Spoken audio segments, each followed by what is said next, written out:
మాజీ మంత్రి శ్రీనివాస్ గౌడ్ మీడియాతో మాట్లాడుతున్నారు. ఇప్పుడు లైవ్ చూద్దాం. గోపెన్న అమర్ హై అని ఒక ఆడబిడ్డను అవమానిస్తుంటే వెంటనే మైక్ ఆపేసింది. ఏం మాట్లాడుతున్నావా, ఏం రాజకీయం ఇది, అట్లా మాట్లాడొద్దు అని వారించాల్సింది. కానీ ఇప్పుడైనా స్పందించాల. రాజీవ్ గాంధీ గారు చనిపోయినప్పుడు జనరల్గా చనిపోయిన వాళ్ళ గురించి మాట్లాడతారు.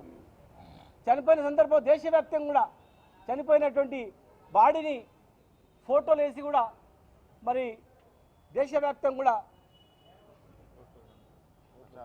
ప్రచారంలో పాల్గొనడం జరిగింది. ఆ రోజు అందరం కూడా రాజీవ్ గాంధీ గారు అనవసరంగా చంపారు పాపం అని చెప్పి అందరం కూడా బాధపడ్డాం. కానీ ఏనాడు కూడా దాని రాజకీయం గురించి ఉపయోగపడతారు అనుకోలే. ఒక మంచి యువకుడిని కోల్పోయింది ఈ దేశం అని చెప్పి పార్టీలకు అతీతంగా బాధపడ్డారు.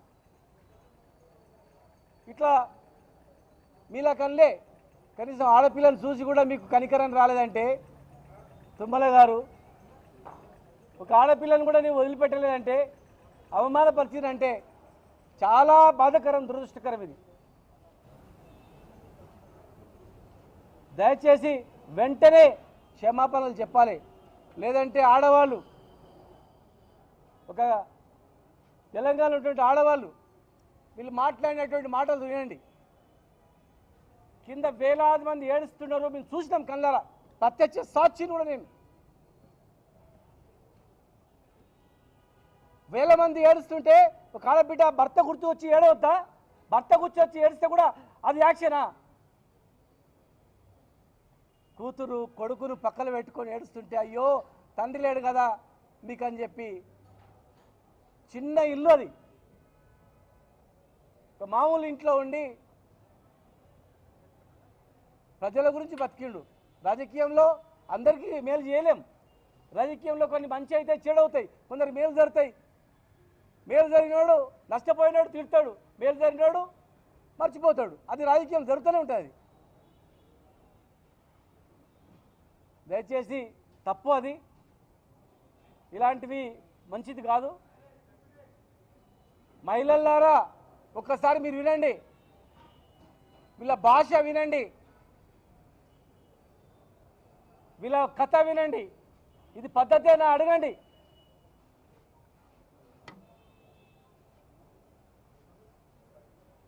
ఒక కమ్మ మహిళలే కాదు అడగాల్సింది, కమ్మ సామాజిక వర్గం వాళ్ళే కాదు, ప్రతి ఒక్క మహిళలు అడగాల్సిన అవసరం ఉంది.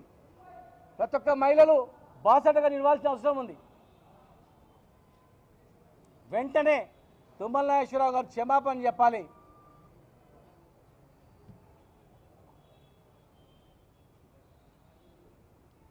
Thank you.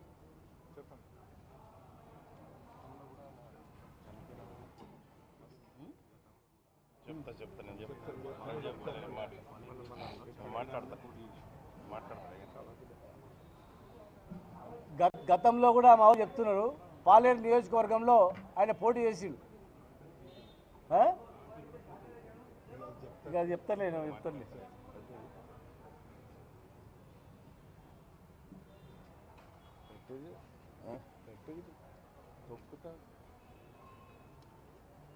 జూబ్లీ హిల్స్ ఉప ఎన్నికల్లో కాంగ్రెస్ పార్టీ అభ్యర్థి ఓడిపోతాడనే భయంతో బీఆర్ఎస్ పార్టీ అభ్యర్థిని మాగంటి సునీతమ్మ గెలుపు ఖాయమనేటువంటి వార్తలు వస్తున్న నేపథ్యంలో ఈ రాష్ట్ర మంత్రులకి కాంగ్రెస్ పార్టీ నాయకులకి వెన్నులో వణుకుబుడుతూ ఉంది.